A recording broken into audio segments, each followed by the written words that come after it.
ngo hari ibitari bike bigiye guhinduka mu bijanye n'abashingwa manza ba leta. Ibi rero bakabishikiriza kubera ubumenyi baheruka guhabwa n'umugwi w'igihugu wigenga ujejwe agateka ka zina muntu mu kubakarihiriza ubwenge. Ibi rero bigashikirizwa na Prosper Baritatira, umwe mu bashingwa manza ba leta. Tumwumvirize. Izi nyigisho duhejeje guhabwa zijanye n'ukuntu amasoko ya leta ategurwa akongera agashigwa mu ngiro.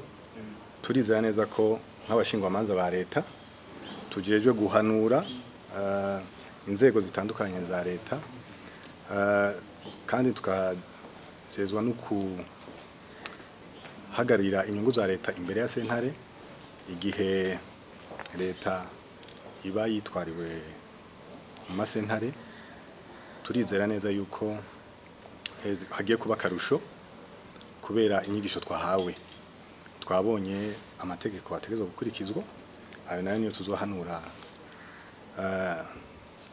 abo dusanzwe dutegerezwa guhanura, no kuvuga inzego za leta bishika bigakenerwa ko zitunganya amasoko.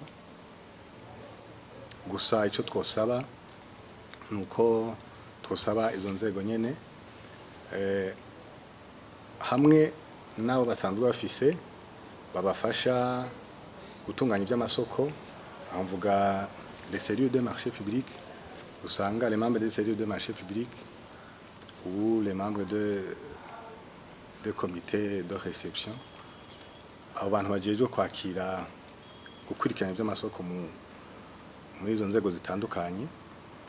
Turagomba ko natwe nk'abashingwa manza ba leta bajejwe kandi guhanura izo nzego ko boza baribuka kwitura urwego rwacu tugafasha ata makosa arakogwa, kugira ngo kuko tutajejwe gusa kuburanira leta ariko tujejwe no guhanura leta amakosa kana katarakogwa. Murakoze. None buravye izo nyigisho muna hari kigiye guhinduka muravye ibintu byahora bikorwa? Kigiye guhinduka kuko